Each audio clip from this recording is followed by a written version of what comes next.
just listen up. Make sure you stay seated the whole ride with your seatbelt on. Okay, it gets a little bumpy sometimes, so you want to stay seated.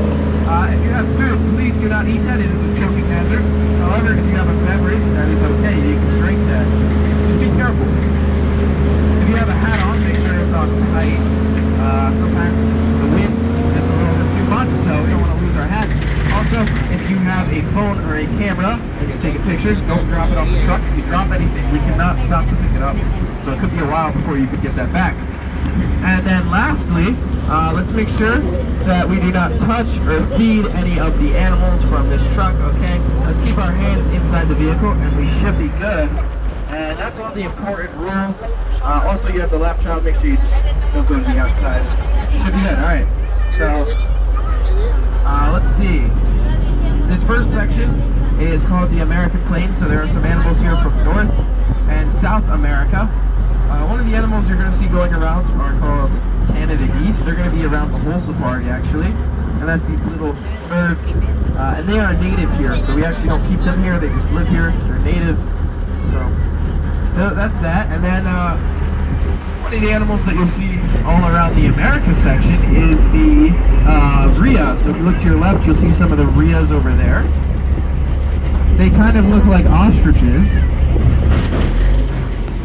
but they are a little bit different. Ostriches are from Africa. Rheas are from South America. So sometimes they're known as the ostrich. Now, the rhea also has 3 toes on each foot, and ostrich only has 2 toes, so that's a little different. Also, rheas are a lot smaller. They only get between 4 to 6 feet tall, and usually weigh between 30 to 50 pounds, which is a little bit bigger than the size of a turkey. Ostriches are going to be much larger than that, and you'll see eventually. We do have ostriches here.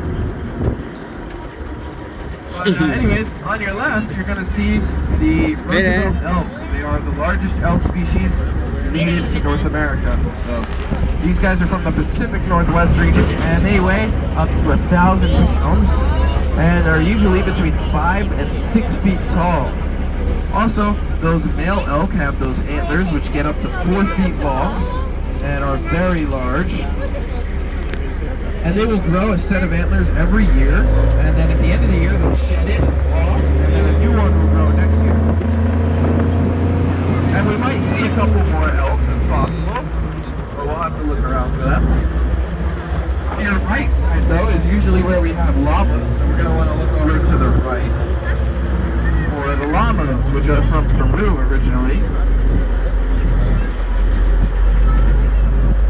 Yeah, they're going to be sitting along this fence line, kind of in the shade back there, so you're going to want to look back there. Llamas are related to camels, and so they are very strong. They can carry around 100 pounds on their backs, and so humans will often use llamas as pack animals to carry their stuff. You see some llamas back there.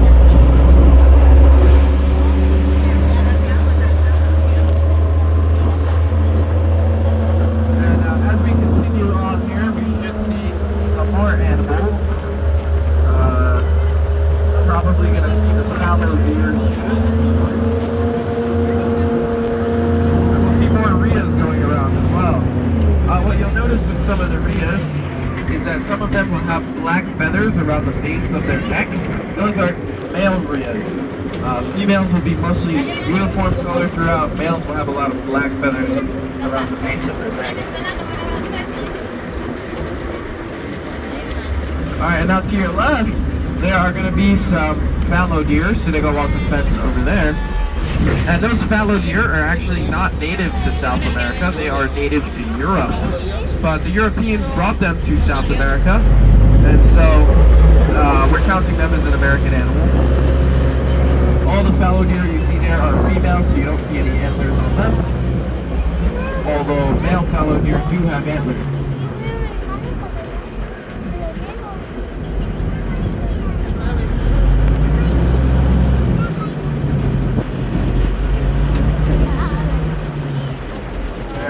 Looking around, we'll see some rheas around here.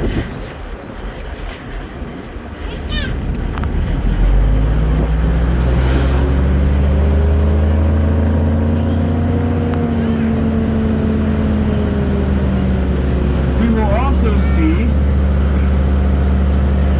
American bison, they're going to be off to the right side, and they are the largest land animal from North America. And the American bison, they're kind of hard to see because they're in the grass over there, but they can weigh up to 2,200 pounds. They get very large. One coming up to the truck now.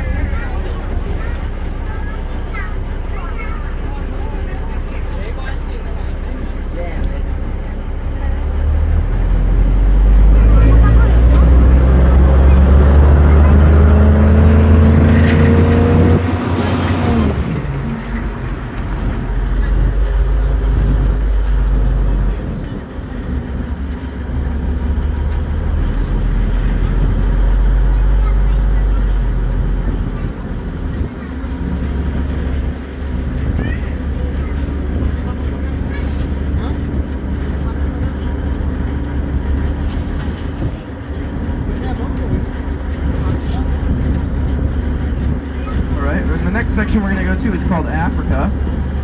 So we're going to see some animals here from mostly Africa. There's going to be one animal that's not from Africa. I'll let you know which one when we see it.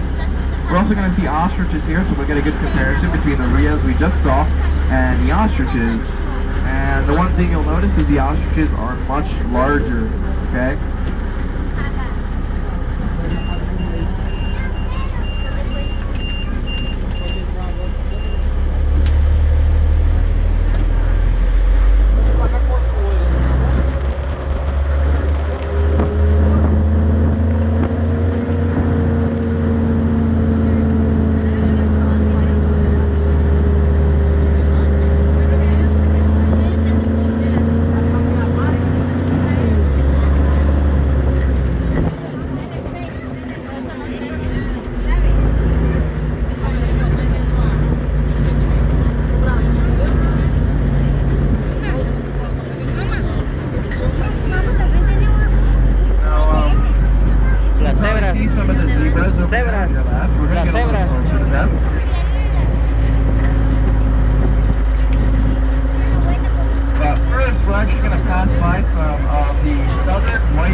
The southern white rhino is the largest of the rhino species. These guys can weigh usually 4,000 to 5,000 pounds, okay? And when we pass them, they're going to be on our right side.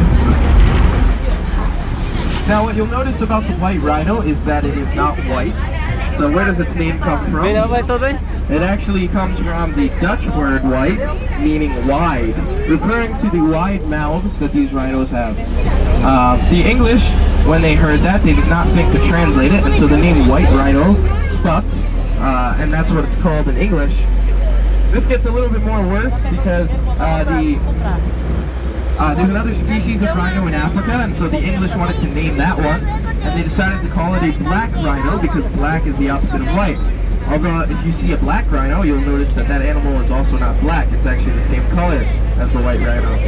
So, terrible name. Anyways, you see some ostriches there. You notice they're much larger than the rheas.